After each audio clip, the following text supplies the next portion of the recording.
Di ba nagbagong buhay na yon? Hindi pa?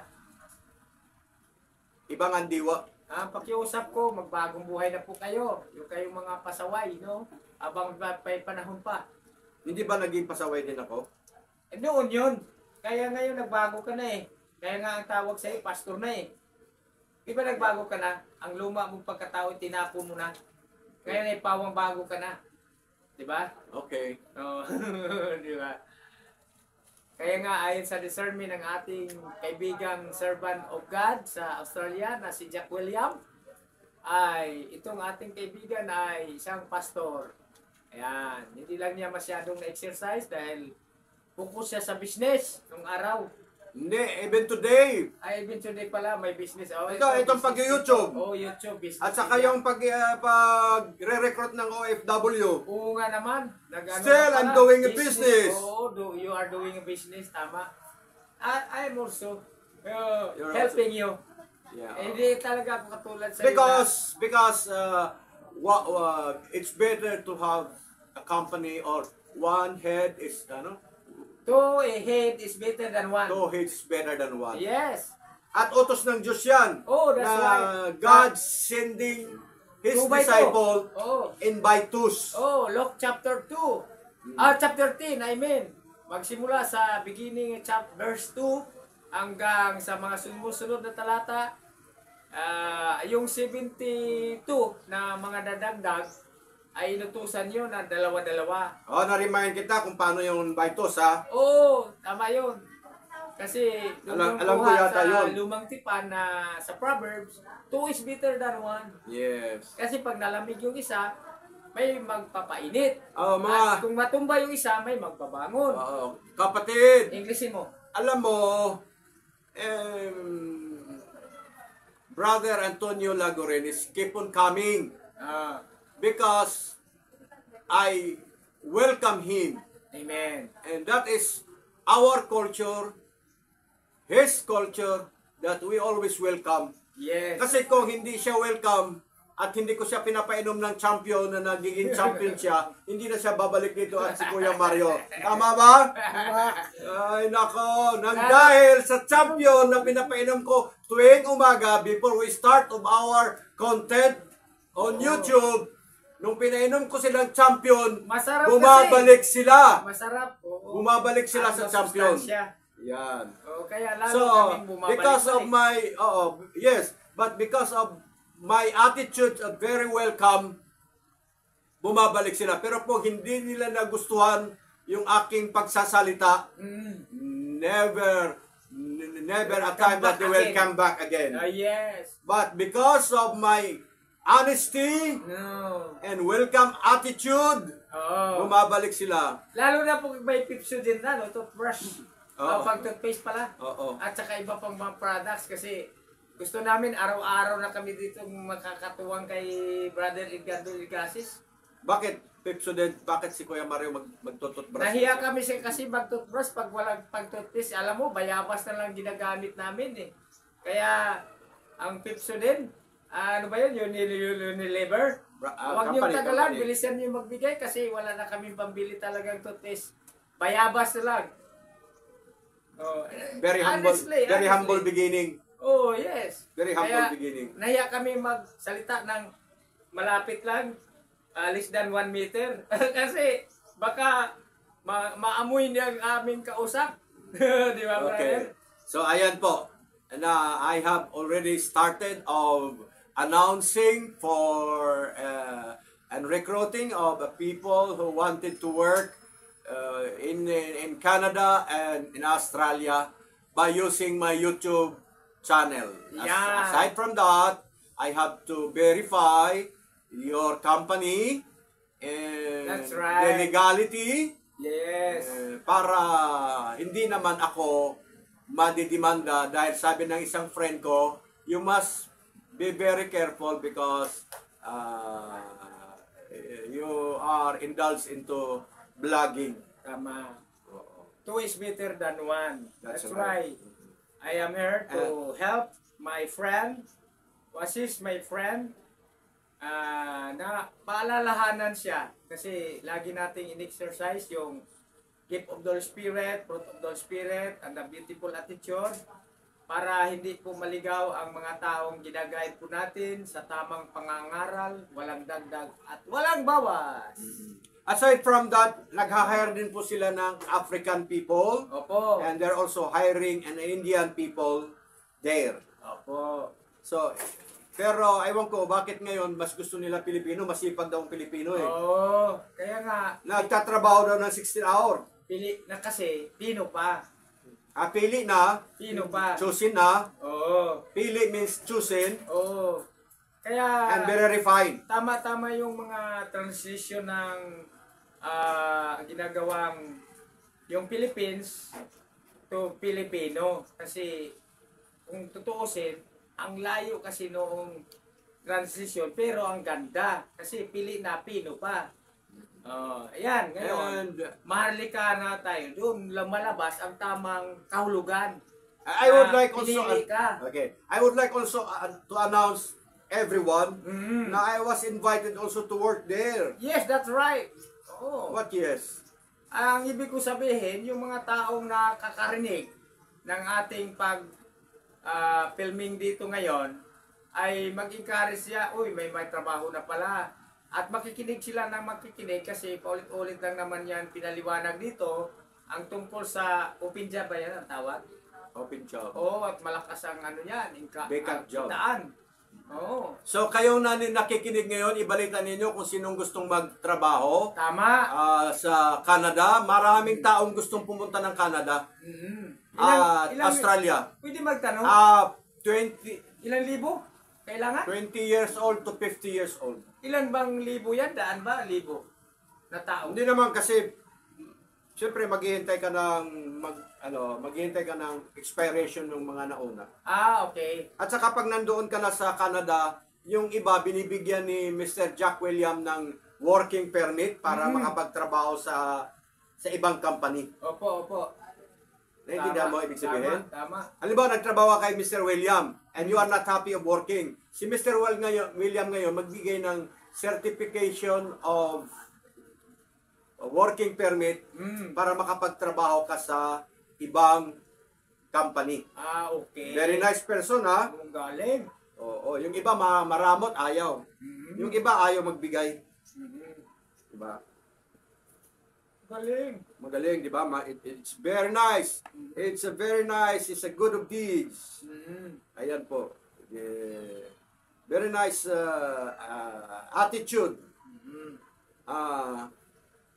Lalong pagpalain ng Diyos yan ng mailika ng langit at lupa. Yun hibabhi. Ang male and female ang requirements at the age of 21 21. to 50. Pag female, pwede ng 18. No, it should be 21. 21 talaga. 21. It should be 21 to 50. Yun ang requirements. Oo. Kaya, ikaw, na nagtuturo ng salita ng Diyos, advance party,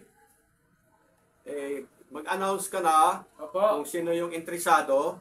Kasi we always believe na the company is legal. Opo. So, i-announce mo lang. Madali ko lang i-announce yan, kapatid, pag na-verify mo na. When? Kailan mo ma-verify yan? Ngayon, mamayang hapon, Sige. Kasi sa sunod nating pag-filmen, pag na-verify mo na, i-announce ko yan sa ating mga kaibigan. Mga kaibigan, habang tinitingnan ng ating kaibigang si Edgardo Ilgasis, antabayanan nyo yung ating pag-announce tungkol sa trabahong kanyang naibabahagi kanina. Partially muna kasi, i-verify pa. Ngayon, ang pakiusap ko ngayon sa ating mga kaibigang mga prepare yourself. lingkod ng Diyos ay ihanda niyo yung inyong mga sarili para sa unang-una mag-ano muna kayo, magtulong tayo kay Edgardo Ilgasis para sa ating pagpindot na subscriber na tayo ang kalalabasan nang makatulong tayo sa maraming tao. Ayan. Maraming salamat. Ikaw, Brother Mario, may sasabihin ka? Dito lang yan sa akin, hindi yan umaalis. Ayun, okay yan. Dati, doon siya kay Anita Ando. Oo. Ngayon sa akin na siya pupunta. Oo. Alam mo ba, pag ito'y sumahod, pasasahurin mo kami YouTube. Kasi para si Kuya Mario, hindi lang siya twice a week, kung hindi everyday na. Oo naman, siyempre. Di ba? Bigyan mo kami ng priority na ang aming YouTube channel mabigyan ng ads. Tama po yun mga kaibigan. Kasi siyempre, ang tao kasi, makain yan, mamasahe yan. Ako nga, kadilak muna ako ngayon kasi wala talaga tayong sasakyan. Kung nakabili man ako noon ng motor, binigay ko sa anak ko. Kaso, hindi naman pwedeng andarin kasi expire na yun, hindi na pwedeng i-restro. So, Ating pagpatuloy, mga kaibigan.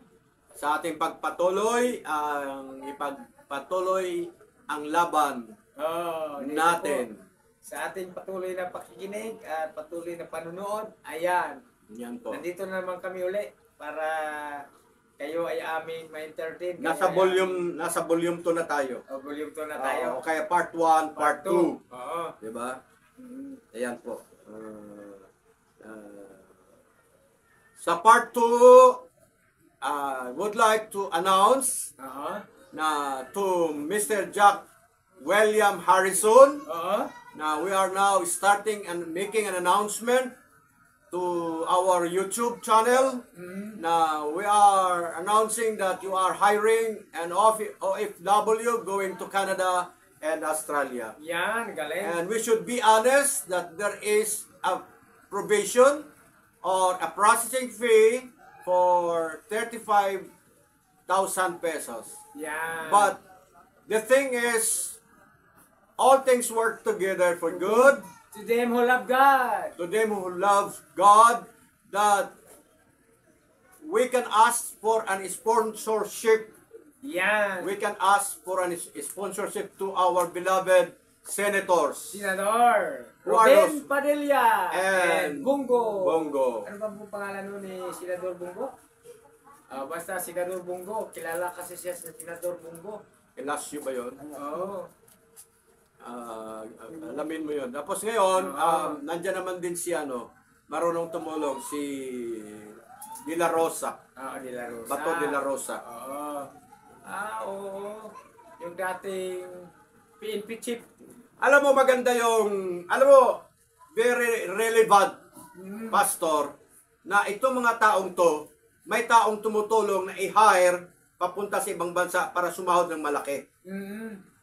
Di ba? Kaysa yung mga taong nandito sa Pilipinas na magtayo ng isang kumpanya na ang sahod ay 200 pesos. Grabe no? Meron! Meron sa mga restaurant, 200 pesos. Sa mga boutique, sa mga mall, 200 pesos per day. Di ba?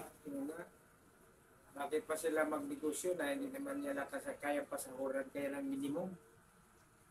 May naman boss, hindi nila naririnig, pastor, na ba yan? Bakit pa kayo magnegosyo na hindi nila kayang pasahuran ng minimum? Di ba kayo natakot sa Diyos? Hello? Di ba? Oo. Huwag na kayo magnegosyo kung magpasahod din lang kayo ng 200 pesos. Better apply to Jack William Harrison that you will be given a chance to work in abroad. O, di ba? Makapag-asawa ka pa ng foreigner, gwapo. Oh, yeah. Kapag ikaw naman Pilipino, makapag-asawa ka ng Amerikana. Amerikana. So, ang mga anak mo, ang lahi, pwede na mag-atesta. Oo naman. Siyempre, ang karalabasan Di ba yun ang gusto mo, pastor? Mag-asawa ng... Kung ano yung pagkaloob sa akin ng Diyos na talagang maging kapartner sa gawain, yun. Di ba? Ayun ang atin. That is our part 2. So gagawa kami ng paraan base sa aming pag-iisip ni Brother Mario Borlado at kay Pastor Tony Laguren na pwede naman palang ilapit sa ating mga senador dahil malaking tulong yan sa mga kapwa Pilipino na makapasok ng trabaho kaysa mag-apply at ma-fake. Tama, tama. At ngayon, meron ng tatanggap. Diba? And aside from that, kapag ikaw hindi mo nagustuhan yung trabaho, bibigyan ka na lang ng certification niya ng working permit para makapag-apply ka sa ibang company kung saan mo gusto. Ayos, ayos. O, ang problema yan, binigyan ka na niya ng working permit sa Canada para makapagtrabaho ka, baka hindi mo rin kaya.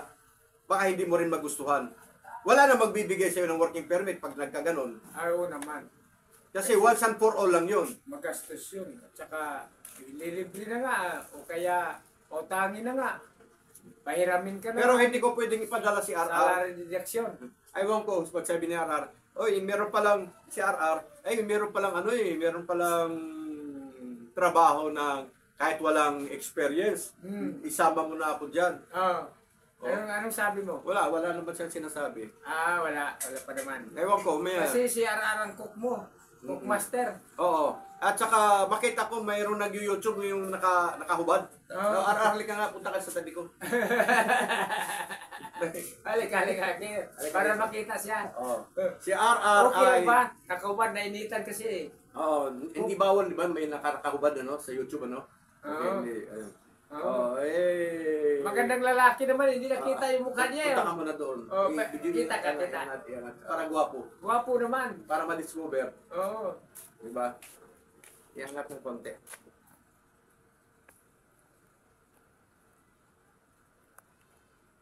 Ayan, dali ka. Mayroon akong tanong sa iyo, Siyempre, ang priority natin kung paano makatulong. Si Jack William Harrison, yung narinig mo nagsasalita ako ng English, mag-hire ng overseas worker from here in the Philippines going to Canada and Australia. Ang sahod ay 80,000 ang pinakamababa, 250,000. Free accommodation, ibig sabihin, may libreng tirahan. Wow! O, ngayon, ang tanong ko sa'yo, bibigyan ba kita ng priority? Kasi ang kailangan, kahit wala daw experience, pwede ba sa willing matuto? Gusto mo rin ba? Ayo? Bakit? Hindi mo na makasama si Ken? Sabi mo, salita ka? Bakit ayaw mo? Baka di niya kaya. Ayaw mo? Takot ka? Ay, may kasama ka naman. Si Ken, pagdating tayo mo si Ken na maging 21, tagal pa yun. So ayaw niya daw. Ganun ba? Ayaw niya. Bumati ka naman doon. Mayroong mga nakahubad kay Jared Hartman, may mga nakahubad, di ba, no?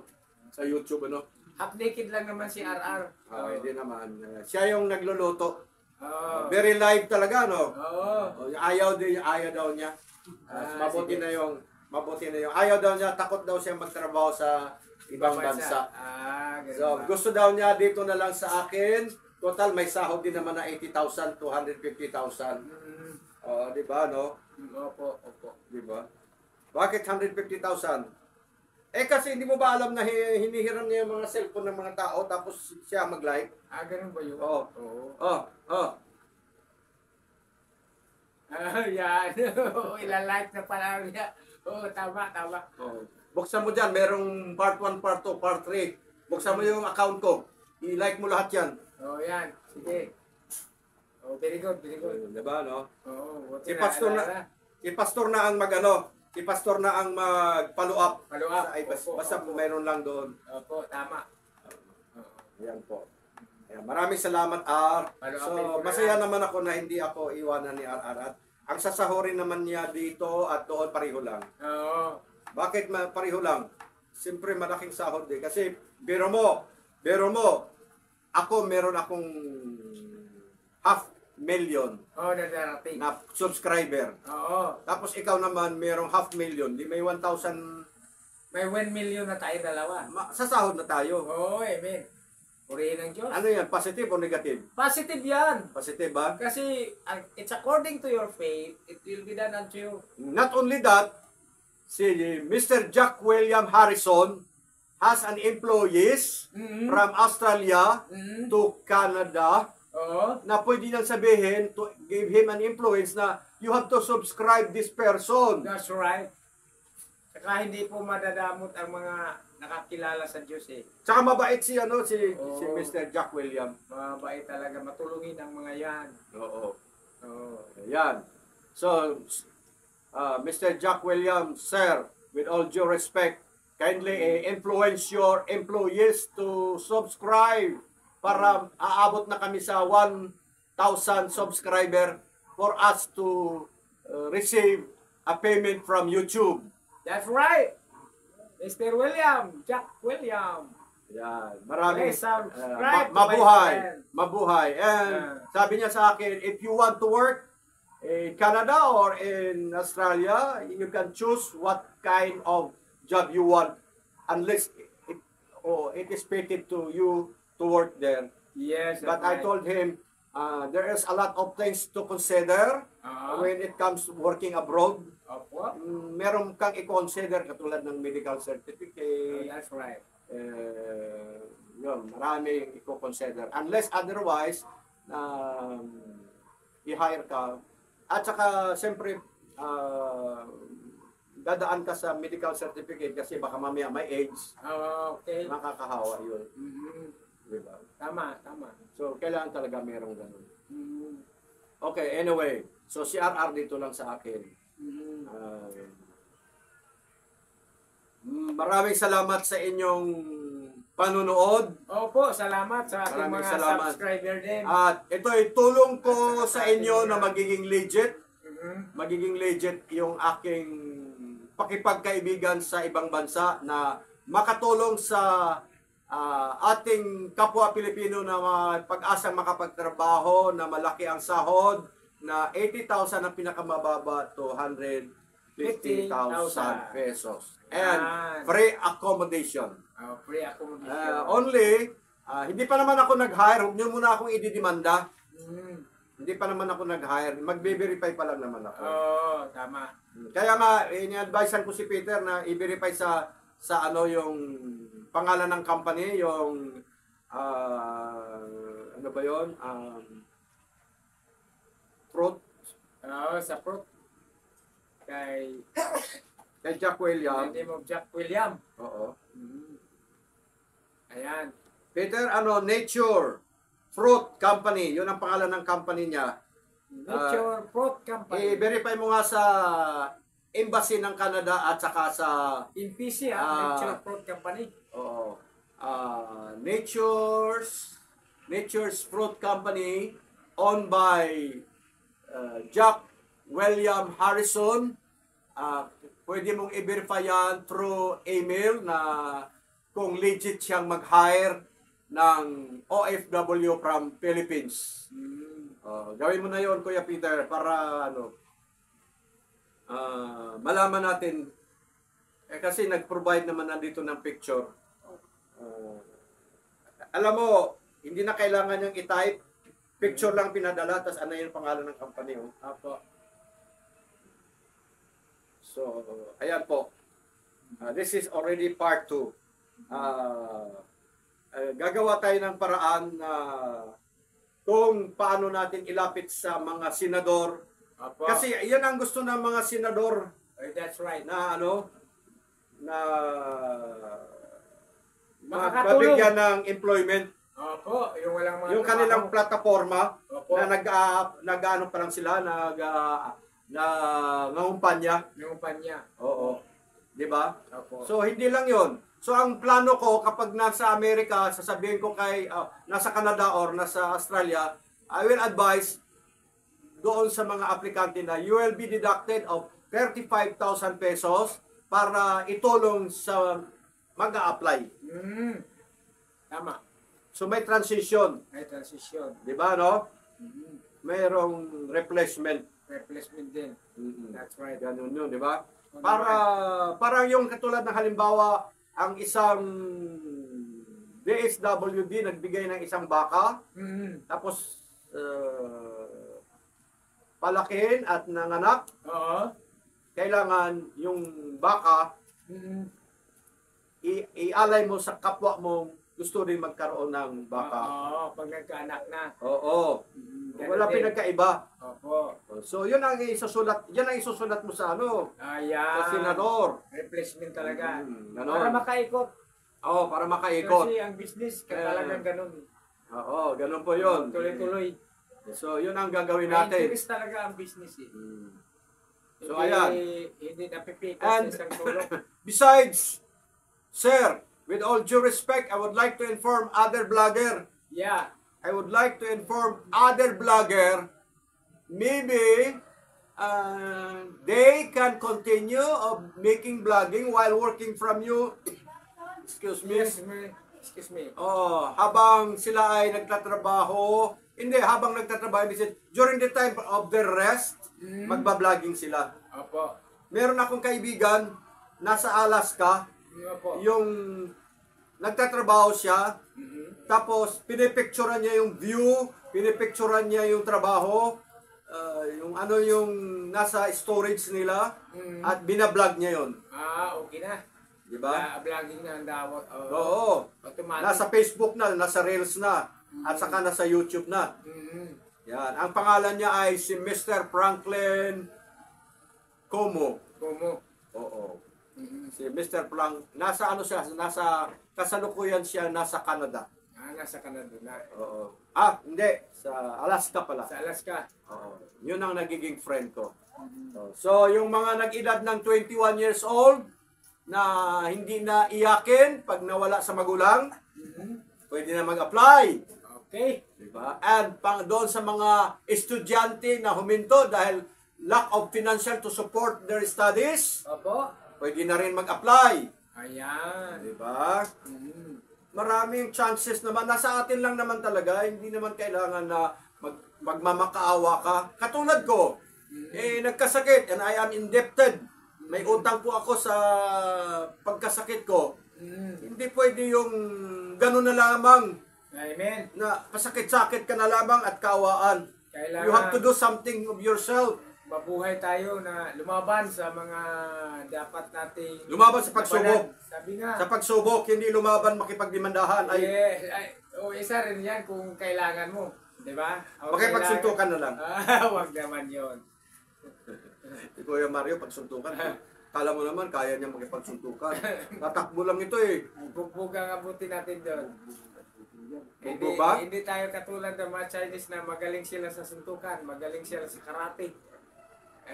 Ang atin dito, yung pakikipaglaban na ayon sa biblical na kasabihan. Di ba? Ako nga'y patuloy sa hanggat hangganan ng aking kamtan ang mataas na gantimpala ng Panginoong Diyos. Yan. Ayan po. So, Hanggang sa hangganan. nasa part 2 na to. Part 2 na tayo, no? Oo. At ulitin ko ulit na tayo ay humihingi ng sponsorship sa Unilever. Opo. Sila yung nag-reply. Pero ang champion, dahil hindi pa tayo champion, hindi pa nagre-reply. Inaasahan ko na magre-reply na sila. Tama. At, Reply na po kayo. at sa San Marino. May-ari ng champion, Energy champion. At saka sa San Marino. Saka sa Unilever. Oo. Huwag At- nating patagalan kasi ang kaligtasan ay ngayon na. Ang araw ng kung saan narinig mo ang boses ng iyong paniniwala at panampalataya sa Diyos, yun na. At wag na natin pagpabukas. Yan din ay kasabihan ng mga scholar na gawin mo ang dapat mong gawin ngayon, wag mo na ipagpaliban na bukas pa kasi iba na yun. Kailangan na natin agapan habang may panahon po. Salamat po. Maraming salamat. Maraming salamat sa inyong panunood. Ang target namin ay at least 500 friends. Yes. Friends, yun. And meron na po akong 3,700 friends. So may limit lang na kailangan mga 5,000 lang ang limit na ikaw ay makipagkaibigan. Okay na. Pero it will scattered. Scattered. It will scattered to all my friends. So inumpisahan ko na ito. Inumpisahan ko na kay Mr. Franklin Como na ako ay madalas nag-subscribe at nakita ko naman na nagre-reply siya, nagre-respond siya sa mga content ko. At si Ria, si Lolit Gibara, Mhm. at si Araceli Nayal, marami silang, si Hernan Tayo at si Edsel. Mhm. Maraming, kaya ako ay isahin na lang, million thanks to you and million thanks to God. Amen. Diba? And million thanks also to Brother Antonio Laguren, who is my friend since 2012. Okay. Na Also you, my dear friend. I know na patuloy siya nandito, talagang iniiwanan niya yung pagpa-farming Mhm. para lang magamit niya ang YouTube channel para maibahagi ang salita ng Diyos. Isa rin po yan. Very good. Ang galing ng ito, kung sakali man, una, nakatulong sa akin. Pangalawa, ma-spread niya ang salita ng Diyos. That's right. That's right. Kasi, pag ginawa niya yon, hindi siya lugi kung hindi nagkakautang ang Diyos sa kanya. Sabi nga, totoo yun. Pagka tumulong ka sa mga tao na kapos kaalaman sa pamagitan ng pagpahayag mo ng salita ng Diyos, ang Diyos naman ang magbabayad yan. Wala namang kakayanan ng tao talaga magbayad. Ang Diyos ay pagka siya ang magbayad, talagang kung ano ang pangangailangan mo, nakikita naman ng Diyos yan. Salamat po. Opo. Maraming salamat.